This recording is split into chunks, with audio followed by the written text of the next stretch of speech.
नमस्कार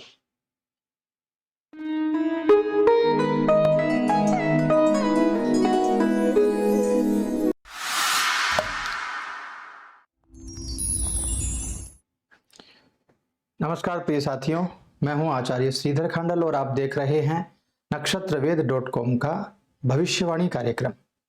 इस भविष्यवाणी कार्यक्रम में बात करने जा रहा हूं अक्टूबर के महीने के बारे में। अक्टूबर का महीना कैसा रहेगा वृषभ राशि के जातकों के लिए। यदि आप वृषभ राशि के जातक हैं तो इस कार्यक्रम को पूरा देखिए ताकि आपको सभी बातें बहुत अच्छे प्रकार से समझ में आ सकें और अंत में आपको उपाय भी बताऊंगा। यदि इस महीने कोई भी अव्यवस्था बनी हुई है हमारे जीवन में तो उसको ठीक करने के लिए आप वो उपाय भी कर सकते हैं।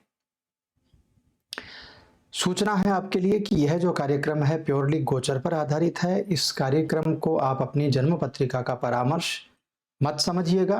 हाँ, यदि आपकी जन्म पत्रिका में कोई भी अव्यवस्था बनी हुई है, किसी भी प्रकार की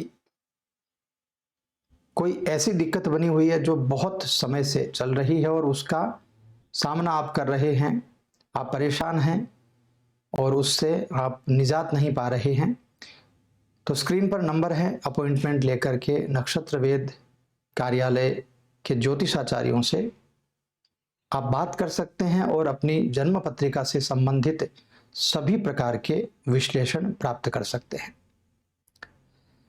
शारदीय नवरात्र आने वाले हैं तो शारदीय नवरात्र में माँ दुर्गा आपकी समस्त कामनाएं पूर्ण करें। आपके ऊपर माँ दुर्गा का बहुत सारा आशीर्वाद रहे, ऐसी नक्षत्रवेद परिवार की कामना है। हम कामना करते हैं कि आपका जीवन सुख शांति और समृद्धि से ओतप्रोत रहे। माँ जगदम्ब की कृपा आप पर हमेशा बनी रहे। तो चलिए कार्यक्रम को प्रारंभ करते हैं। सबसे पहले जान लेते हैं कि ग्रहों की क्या पोजीशन इस समय बनी हुई है। देखिए, वृषभ राशि के जातकों के लिए मंगल शम राशि के होकर के वृषभ राशि के मंगल लग्न में विराजमान है और ये सेकंड हाउस में भी चले जाएंगे आपके महीने के अंत में। राहु की पोजीशन बनी हुई है मेष राशि में आपके 12th हाउस में। शुक्र सूर्य और बुध की स्थिति बनी हुई है 5th हाउस में, जिसमें शुक्र अष्ट हैं और बुध वक्री हैं। केतु की प्लेसमेंट है 6th हाउस में। शनि महाराज आपके भाग्य भाव में विराजमान हैं अपनी ही राशि में स्वग्रही अवस्था में, वक्री अवस्था में, और गुरुदेव बृहस्पति एकादश भाव में वक्रत्व लेकर के विराजमान है। तो ऐसी परिस्थिति जो गोचर की बन रही है, उस गोचर की परिस्थिति के कारण क्या व्यवस्थाएं वृषभ राशि के जातकों के लिए इस समय बन रही हैं, आइए उस पर बात करेंगे। सबसे पहले तो नौकरी और व्यापार के बारे में यदि हम बात करें तो मंगल का लग्न में बैठना आपको जबरदस्त पराक्रम देने वाला रहेगा और नौकरी और व्यापार के दृष्टिकोण से दोनों ही परिस्थितियों में आपके लिए यह महीना काफी अच्छा रहने की संभावना दिखाई देती है। इधर कर्म भाव के स्वामी शनि देव जो हैं वो आपके भाग्य स्थान में होंगे, तो कर्म से रिलेटेड, यानी चाहे आप नौकरी करें, आप व्यापार करें, आप छोटा बिजनेस करें, आप बड़ा बिजनेस करें, आप कोई भी काम करें, आपको शनि देव के द्वारा भाग्य वृद्धि इस समय जरूर मिलने वाली है। और उस भाग्य वृद्धि के कारण, शनि देव की कृपा के कारण, और चूंकि शनि देव आपके दशम भाव के स्वामी भी हैं, तो भाग्य की वृद्धि के कारण आपके कर्म में जबरदस्त गति आ जाएगी और उस गति के कारण आपको इस समय फायदा मिलने लग जाएगा। स्वग्रही शनि और वक्रत्व लेकर के अपने खुद के भाव में, नवम भाव में भाग्य को बढ़ाने वाले होंगे, जो कि बहुत ही अच्छी व्यवस्थाएं लेकर के आपके लिए आएंगे। दूसरी बात, आपका कर्म इतना बढ़ेगा कि उसमें बृहस्पति देव जो हैं उनके द्वारा, क्योंकि वो भी मीन राशि में स्वग्रही अवस्था में आपके 11th हाउस में रहेंगे, तो उससे चाहे आप नौकरी करते हो चाहे व्यापार करते हो, दोनों ही परिस्थितियों में आपको अच्छा लाभ मिलने के संकेत इस समय बन जाएंगे। बात करें आपके स्वास्थ्य की, तो स्वास्थ्य के मामले में 6th हाउस में केतु का विराजमान होना आपके लिए बिल्कुल भी अच्छा नहीं है। ध्यान रखिएगा, स्वास्थ्य को लेकर के कहीं ना कहीं परेशानियां इस समय बन सकती हैं। दूसरी बात, रोग, रिपु और ऋण, तीनों चीजों को ही इस समय केतु बढ़ाने वाले होंगे। यानी आप यदि कोई पुरानी बीमारी भोग रहे हैं तो उस बीमारी से संबंधित आपको कुछ और परेशानियां बनने के चांसेस रहेंगे। दूसरी बात, रिपु यानी शत्रु इस समय ज्यादा हो जाएंगे और ऋण की व्यवस्था भी इस समय बढ़ सकती है। ऋण चुकाने में कुछ परेशानियां आ सकती हैं, तो उससे संबंधित जरूर उपाय करिएगा। उपाय आपको अंत में बताऊंगा। इसके अलावा जो नौकरी और व्यापार के बारे में जो चीजें मैं आपको बता रहा था, उसमें एक बात और ऐड कर लीजिए। यदि आप व्यापार करते हैं तो आपके व्यापार में जो आपके पार्टनर हैं, यदि आप पार्टनरशिप में व्यापार करते हैं तब, तो पार्टनर से संबंधित कुछ अव्यवस्थाएं बन सकती हैं, क्योंकि मंगल की दृष्टि 7th भाव पर रहेगी। और दूसरी बात, जिस समय इस महीने का प्रारंभ होगा उस समय चंद्रमा भी वृश्चिक राशि में रहेंगे, तो मन का कंट्रोल जो है वो पूरा का पूरा खराब हो जाएगा। मंगल की दृष्टि चंद्रमा पर रहेगी, हालांकि मंगल अपने भाव को देख रहे हैं, तो उतना ज्यादा खराब व्यवस्थाएं होने के चांसेस मुझे नहीं लगते हैं। फिर भी क्रोध में आकर के, अहंकार में आकर के आपके पार्टनर के साथ में ऐसी कोई बातचीत आपकी न हो, उसका ख्याल करना है। अब बात करते हैं प्रेम जीवन और वैवाहिक जीवन की। प्रेम जीवन के मामले में शुक्र का विराजमान होना 5th भाव में बहुत अच्छी व्यवस्थाएं लेकर के आता है, किंतु शुक्र महाराज जो हैं वो अस्त हैं। सूर्य का प्लेसमेंट 5th भाव में बिल्कुल अच्छा नहीं है और बुध भी वक्रत्व लेकर के आए हुए हैं। तो कुल मिलाकर के प्रेमी जातकों के लिए क्रोध की वजह से, कहीं ना कहीं एक दूसरे के ऊपर शक करने की वजह से, या कोई तीसरा व्यक्ति आकर के आपके जीवन में कठिनाइयां पैदा कर सकता है। आपके प्रेम जीवन में वो वैर भाव पैदा कर सकता है, आपके दिमाग से वो खेल सकता है। तो कोशिश करिएगा कि क्रोध जैसी चीज से बचें, गलतफहमियों से बचें, मन मुटाव से बचें, और कोशिश करें कि आपका जो प्रेम जीवन है उस प्रेम जीवन को बहुत संभाल कर इस समय चले।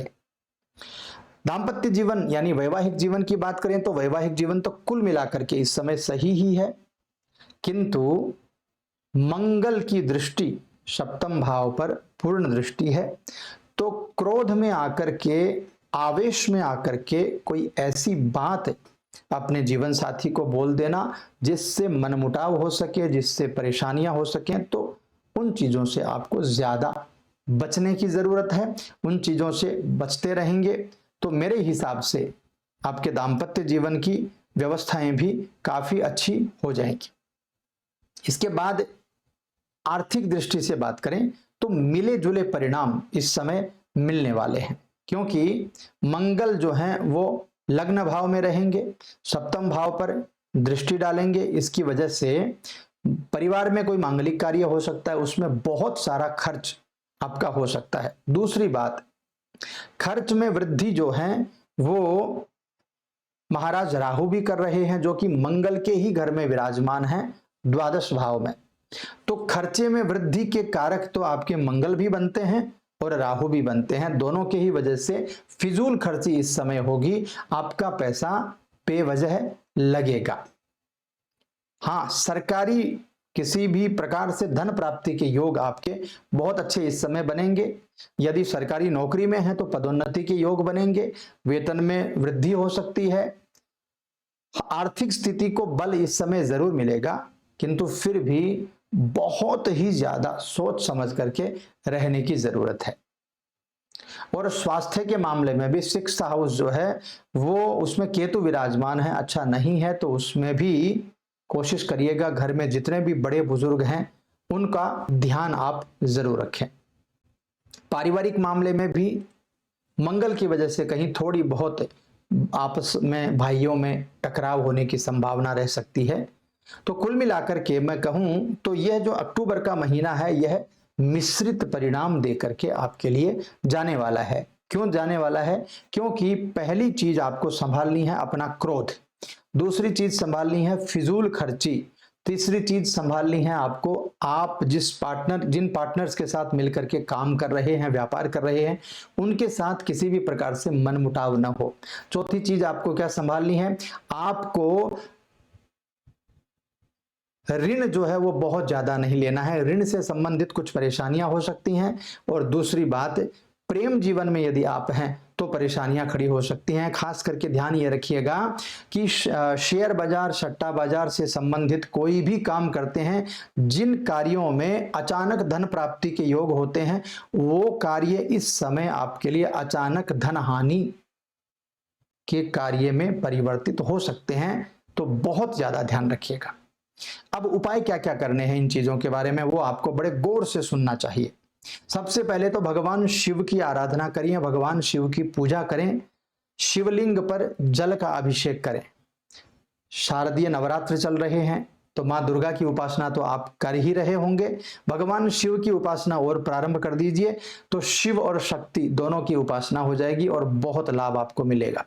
दूसरी बात, घर में नेगेटिव ऊर्जा इस समय बहुत ज्यादा रहेगी, चाहे वो बीमारी को लेकर के हो, चाहे वो प्रेम जीवन में मतभेद को लेकर के हो, चाहे आपके गुस्सा बहुत ज्यादा हो, चाहे आपके बहुत ज्यादा खर्चा होने की वजह से प्रॉब्लम हो, मन खराब ही रहेगा, नेगेटिविटी ज्यादा रहेगी। उसके लिए घर में पोंछा जब लगाएं तो नमक डाल दीजिएगा, थोड़ा सा काला नमक लेकर के, काला नमक हल्का सा डाल करके पानी में फिर पोंछा लगाइए, आपकी नेगेटिविटी दूर भाग जाएगी। दूसरी बात, आपके दाम्पत्य जीवन और प्रेम जीवन को अच्छा बनाने के लिए इस समय सफेद वस्त्र का दान शुक्रवार के दिन कर दीजिएगा, आपको बहुत सारा लाभ उससे भी मिल जाएगा। और यदि आपको अपने भाग्य से रिलेटेड, आपके कर्म से रिलेटेड बहुत अच्छे परिणाम चाहिए तो आपको शनिवार के दिन हनुमान जी के मंदिर में जाकर के हनुमान चालीसा का पाठ करना होगा। घर से जाते समय दीपक ले जाइएगा, मिट्टी का दीपक बाती बना करके रखिए, तेल डाल दीजिए, एक लौंग उसमें डाल दीजिएगा तेल में, और बाती के बाजू में डालिएगा एकदम, ताकि वो बाती जब नीचे आए तो वो जल सके। और वो लौंग मिश्रित जो तेल जलेगा उससे आपकी समस्त परेशानियां दूर हो जाएंगी, भाग्य प्रबल हो जाएगा और आपको आपके कर्म में जबरदस्त उन्नति प्राप्त हो जाएगी, आपको बहुत सारे लाभ मिलने प्राप्त हो जाएंगे। तो मित्रों, आशा करता हूं आपको यह कार्यक्रम अच्छा लगा होगा। यदि अच्छा लगा हो तो लाइक, शेयर, सब्सक्राइब जरूर कर दीजिएगा। यदि नए हैं तो सब्सक्राइब करना जरूरी है, आप जरूर सब्सक्राइब कर लीजिए। आपको धोखा नहीं होगा कि इस चैनल को हमने सब्सक्राइब किया था और इससे कोई फायदा नहीं मिल रहा है। तो चैनल को सब्सक्राइब जरूर कीजिएगा। मिलता हूं अगले कार्यक्रम में, तब तक के लिए खुश रहिए, आनंदित रहिए। ओम नमः शिवाय।